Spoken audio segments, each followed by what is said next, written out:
What inspired me to launch my company was actually an accident. I lost a job abruptly as an IT director of a private equity firm because the firm folded. And I decided in the meantime, while I was looking for another job, I would fix computers in my kitchen. And that resulted in sort of a quick growing business from my kitchen that evolved into a small office space, that evolved into a retail space, and then evolved into the company we are today. The biggest surprise for me in running my own business has been realizing how much I don't know. So I went to school, I've studied film and creative writing. I worked in the entertainment industry. I was always very tech savvy growing up, but I never really run a business. And as a business owner, it's my responsibility to manage every single aspect of the business in one way or another. Fortunately, as we've grown, we've had people that have taken over responsibility of particular roles, but at the end of the day, the buck stops with me. So learning how to read P&L and balance sheets, learning how to manage employees and manage customer expectation, learning how to market and sell myself, my business.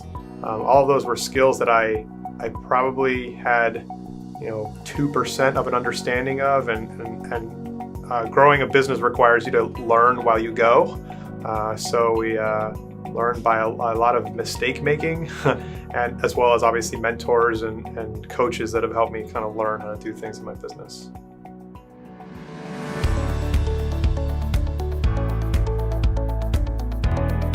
Culture has impacted my company because my business by nature is a people business. It's people in terms of my team, which is executing on the services that we're delivering, as well as my clients who are people who are leveraging technology and need to use it every day. So having quality and dynamic company culture within my business keeps people motivated, keeps people hungry to learn more and grow in their individual fields. And also kind of the nature of my business is we're in the business of fixing bad news. So nobody's calling my office telling us how wonderful we are because we baked them the most delicious cake. They're calling us complaining about why their network isn't working or they can't log into their email. So you're constantly getting kind of punched in the gut, for lack of a better term. And it's fine, that's the nature of this business. And our job is to make sure that we resolve those problems as quickly as possible, as friendly as possible, and ultimately make sure that they don't happen again. So our company culture is driven a lot by outside activities that help our employees, reverse the effects of being here sometimes. And at the same time, it keeps people upbeat when they're in the office. The greatest pitfall in culture shift is it's a marathon, not a sprint. Making small incremental improvements in your company culture has an exponential effect over time, in the same way that it could in a negative way. The ROI on company culture is not a numerical value, it's an intangible. I recognize fully that my business is driven by people, and those people have families, and those people have lives and dreams and aspirations for themselves. So for me to be able to see them succeed in an environment that they are challenged in and at the same time excited to be a part is my ROI. Our balance on skill set versus culture is probably 70 to 80% culture and 20 to 30% skill set. I always say that I can teach anybody to fix computers, but I can't teach people to be nice. That's something that your parents taught you or whoever raised you taught you. So we've implemented a lot of systems in our hiring process to assess people's soft skills and their personality and kind of gauge even their responses in an interview and how they behave in an interview to determine if they're the type of person that matches the type of people that we are. Our company culture is around being hardworking. It's around being resilient. It's about being demanding of quality work every single time.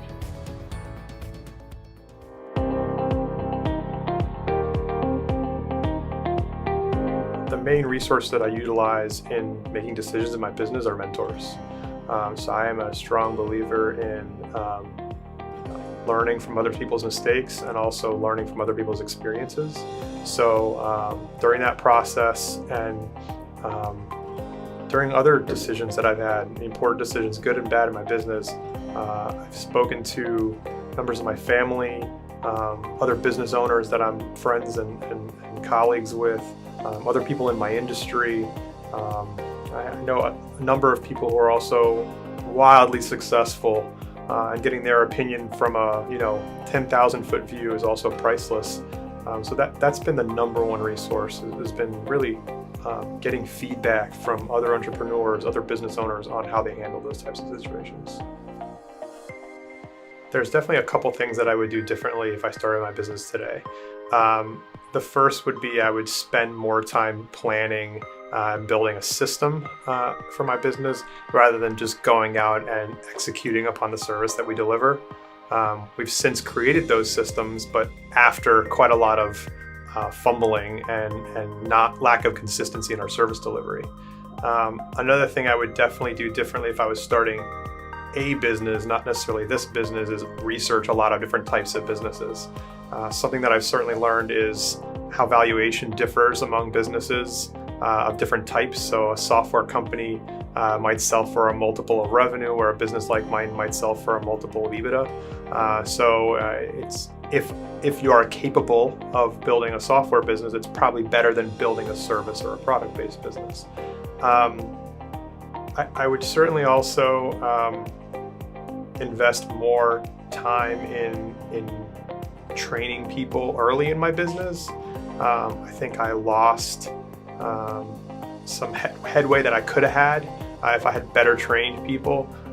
But again, it kind of goes back to the learn while you're doing, and I couldn't keep everything up at the same time. So fortunately, again, all those things are things that have resolved themselves over time, but I probably would have been further ahead now had I been a little bit more careful in the beginning. What concerns me about my company's growth is scaling and growing management teams.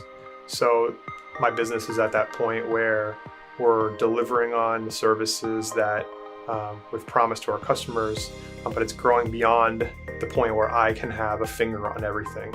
And so as I start to slowly build out a service management role, a sales management role, a team lead role, those people have to take responsibility of things that I'm used to being in control of, and very happy to relinquish control once I'm really comfortable that they're going to deliver the same level of experience to our customers that I'm doing or that we've previously done. But I think that's not a fear, that's more of a challenge to me. I think that's the nature of owning a business.